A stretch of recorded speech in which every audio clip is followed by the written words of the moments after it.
وہ نام نہیں لے رہے تھے، اور جو چیف جسٹس تھے اطہر من اللہ صاحب، ان کا نام اور ان کی نامزدگی نہیں کی گئی تھی، چونکہ قاضی فیض صاحب گروپ جو ہے، اور اس میں جسٹس منصور علی شاہ صاحب ہیں اور جسٹس سردار طارق مسعود صاحب ہیں، ان کی طرف سے یہ زور تھا، اور پھر حکومت کی طرف سے، کہ اطہر من اللہ صاحب کو بھی سپریم کورٹ کے جج کے لیے نامزدگی کی جائے۔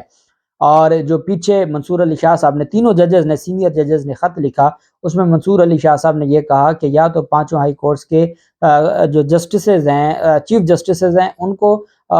جو سپریم کورٹ میں لایا جائے، یا جو سیکنڈ نمبر پر جو سینئر ججز ہیں ان کو لایا جائے۔ لیکن اطہر من اللہ صاحب کی حد تک، اور میں یہ سمجھتا ہوں کہ کیونکہ وفاقی حکومت کے نمائندوں نے بھی ملاقات کی تھی، اور کہیں نہ کہیں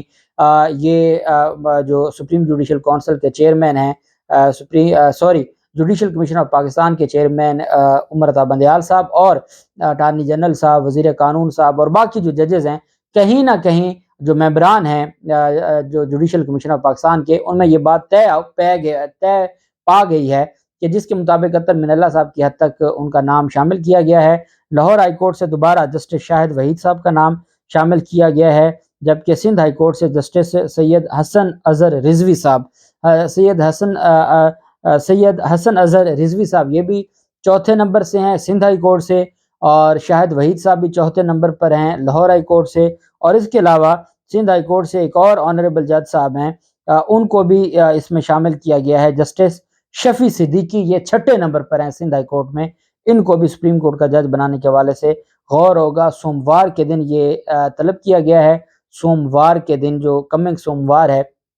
اس پر دیکھا جائے گا۔ اور اب دیکھنا یہ ہے کہ کیا کسی جج کی حد تک، اطہر من اللہ صاحب کی حد تک تو میرے خیال میں جو نامزدگی ہے وہ منظور کر لی جائے گی، اور چیف جسٹس اطہر من اللہ صاحب تو سپریم کورٹ کے جج، آپ سمجھیں کہ وہ جج اب ہو گئے، اور اب ان کا جو، اور ان کے بعد پھر جسٹس عامر فاروق صاحب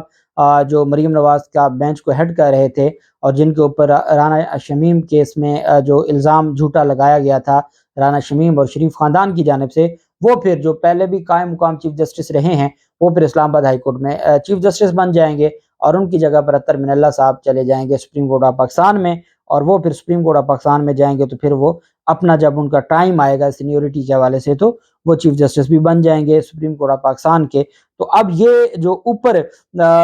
میں یہ سمجھتا ہوں کہ جو قاضی فیض صاحب ہیں، قاضی فیض صاحب نے اپنی ٹیم مضبوط کر لی ہے، اور منصور علی شاہ صاحب بھی جو آنریبل جج صاحب ہیں، جسٹس طارق مسعود صاحب ہیں، اور پھر اب جسٹس اطہر من اللہ صاحب کا اضافہ ہو گیا، پہلے جسٹس یحییٰ افریدی صاحب ہیں، جسٹس کا وہ مندو خیل صاحب ہیں، تو یہ سارا جو معاملہ ہے وہ آپ جانتے ہیں کہ پہلے سے ہی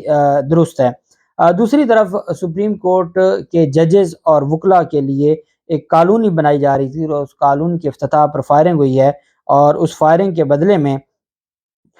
ڈی ایس پی اور S H O Shahzad Town کو معطل کیا گیا ہے۔ یہ سپریم کورٹ کے ججز اور وکلاء کے لیے جو کالونی بنائی جا رہی تھی،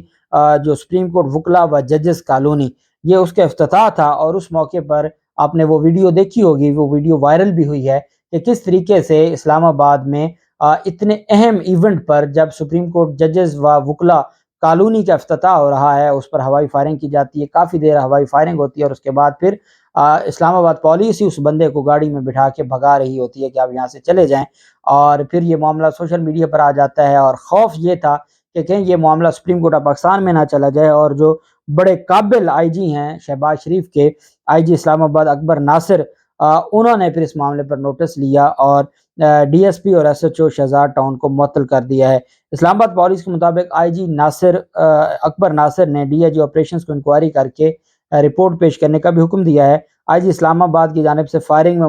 ملوث افراد کو 24 گھنٹوں میں گرفتار کرنے کا بھی حکم دیا گیا ہے۔ ڈی آئی جی آپریشنز اور ایس ایس پی آپریشنز کو ملزمان کی گرفتاری کے احکامات جاری کیے گئے ہیں۔ آئی جی اکبر ناصر کا کہنا ہے کہ تعمیراتی کام میں مداخلت کرنے والوں کو کے خلاف کارروائی کی جائے گی۔ اب وہاں پر آپ نے دیکھا وہ بینرز بھی، وہ ویڈیوز جو آئی ہیں ان پر کچھ لوگوں نے بینرز بھی اٹھائے ہوئے ہیں، تو وہ کوئی ڈسپیوٹڈ معاملہ ہوگا، یا جہاں پر کوئی سوسائٹی بنائی جا رہی ہے تو وہاں پر جو لوگ تھے، کیونکہ یہ گورنمنٹ نے جگہ ایکوائر کی ہوگی، اور جو وہاں پر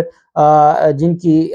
جو مالک تھے ان کو اگر وہاں سے راضی نہیں کیا گیا اور زبردستی اگر وہ جگہ خالی کروائی گئی ہے، تو یہ بھی ایک بہت بڑا معاملہ ہے کہ آپ ہائی کورٹ سپریم کورٹ کے ججز اور وکلا کالونی کے لیے اگر وہاں کی آبادیوں کو ناراض کرتے ہیں تو یہ ساری چیزیں بھی میرے خیال میں درست نہیں ہیں. لیکن جس طریقے سے ہوائی فائرنگ ہوتی ہے اور ایک خوفناک قسم کی فائرنگ ہوتی ہے اور وہ ایک پولیس والا آتا ہے اور وہ اس کو گاڑی میں دھکیلتا ہے اور وہ گاڑی پر چلا جاتا ہے، اب اس کے لیے یہ کہنا کہ 24 گھنٹوں میں گرفتار کرنا ہے، یہ تو اس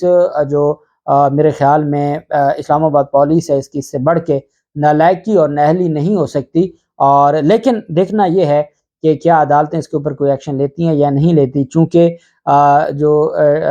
آئی جی ہیں اسلام آباد کے اکبر ناصر، وہ لاڈلا ہے شہباز شریف کا، اور شہباز شریف لاڈلا ہے اپنے بڑوں کا. اس وجہ سے دیکھنا یہ ہے کہ اس کے اوپر کوئی کارروائی ہوتی ہے نہیں ہوتی، قانون اپنا راستہ بناتا ہے یا نہیں بناتا. جو بھی تفصیلات ہوں گی آپ کے ساتھ شیئر کرتے رہیں گے. اللہ پاک پاکستان کا حامی و ناصر ہو. بہت شکریہ. اللہ حافظ. پاکستان زندہ باد.